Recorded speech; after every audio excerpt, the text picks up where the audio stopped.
میرے واجب احترام معزز حاضرین، گزشتہ جمعہ آپ حضرات کے سامنے جد الانبیاء سیدنا ابراہیم علیہ السلام کا تذکرہ کیا کہ ابراہیم علیہ السلام اس گھر میں پیدا ہوئے جہاں پر صرف بتوں کی عبادت نہیں بلکہ بت بنا کر بیچے بھی جاتے تھے۔ اس کی مثل بند کرو مثل۔ اور ابراہیم علیہ السلام نے اپنی والدہ کے سامنے مسئلہ توحید رکھا اور پھر اپنے والد کے سامنے بھی مسئلہ توحید رکھا اور پھر پوری انسانیت کو یہ پیغام دیا ہے کہ دعوت و تبلیغ کا آغاز اپنے گھر سے شروع کریں۔ یہ نہ ہو کہ چراغ کے نیچے اندھیرا رہ جائے،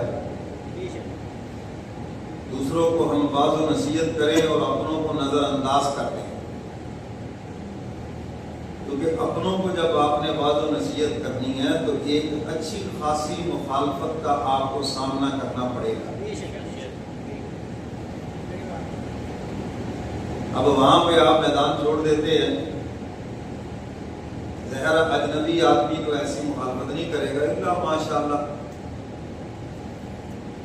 اگر وہ کرے گا بھی تو ظاہر آپ 10-12 لوگ ہوں گے، کوئی جواب دے گا، کوئی جواب دے گا، اور گھر میں آپ صرف اکیلے ہوں گے۔ لیکن خلیل اللہ کی سنت پہ عمل کرنا ہے، پیار محبت سے ترغیب دیں، فضائل سنائیں، بھائی کو بھی سمجھائیں، باپ کو بھی سمجھائیں، بیٹے کو بھی سمجھائیں، بیگم کو بھی سمجھائیں، بہنوں کو بھی سمجھائیں۔ یہ ڈیوٹی ہے سب۔ آگے ان کی قسمت کی بات ہے، آپ کی بات ان کی سمجھ میں آتی ہے یا نہیں آتی، لیکن آپ کو کہنے سننے کا پورا پورا اجر مل جائے گا۔ حضرت نوح علیہ السلام نے بیٹے کو دیکھو کتنا سمجھایا، کنعان کو۔ اگر بیٹا نہیں مانا تو نوح علیہ السلام کی پیغمبری میں کوئی فرق نہیں آیا، ان کے مقام میں، ان کے مرتبے میں کوئی فرق نہیں آیا۔ بیٹا برباد ہوا، ناکام ہوا، نوح علیہ السلام اپنے مشن کے اندر کامیاب ہو گئے۔ تو اس لیے آپ نے اس چیز پہ نظر نہیں کرنی کہ یہ تو مان ہی نہیں رہے، یہ تو آگے سے الٹے سیدھے جواب دیتے ہیں، یہ تو میری بےزتی کرتے ہیں، آگے سے میرے اوپر الزام لگاتے ہیں۔ آپ نے اس چیز کی طرف نہیں جانا، بس آپ نے اللہ اور اس کے رسول کے حکم کو پورا کرنا ہے۔ کہنے سنے کا آپ کو پورا پورا اجر ملے گا۔ آگے اگر ان کی قسمت میں ہوا تو انشاءاللہ آپ کی بات دل میں اتر جائے گی، اور اگر ان کی قسمت میں نہ ہوا تو کم از کم قیامت کے دن یہ نہیں کہہ سکتے کہ ہمیں ہمارے بھائی نے سمجھایا نہیں، بس آپ بری و ذمہ ہو گئے۔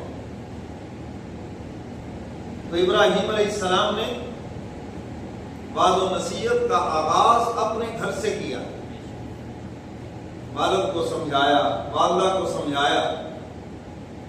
اور گزشتہ جمعہ آپ حضرات کے سامنے قرآن کریم کی آیات ترجمہ اور اس کا مفہوم رکھا کہ کتنے ادب سے، کتنے پیار سے اور کتنی محبت سے سمجھایا، اور اس کے جواب کے اندر والد نے کتنا سخت لہجہ اختیار کیا، یہاں تک کہہ دیا کہ میں تجھے قتل کر دوں گا، سزائے موت دوں گا، میری آنکھوں سے دور ہو جا۔ حالانکہ ابراہیم علیہ السلام نے کوئی توہین نہیں کی، کوئی برا بھلا نہیں کہا، بڑے پیار محبت سے سمجھایا۔ تو میرے محترم سامعین، آپ نے بھی اسی طرح پیار محبت سے سمجھانا ہے۔ بیٹے ہو تو والد کو پیار محبت سے سمجھائیں، والدہ کو سمجھائیں، بڑے بھائیوں کو سمجھائیں اور پیار محبت سے ادب سے وہ کوشش کریں کہ لڑائی کرنے کی گالم گلوچ کی تم نے نہیں کرنی خاموش ہو جانا ہے بس سمجھانا ہے صرف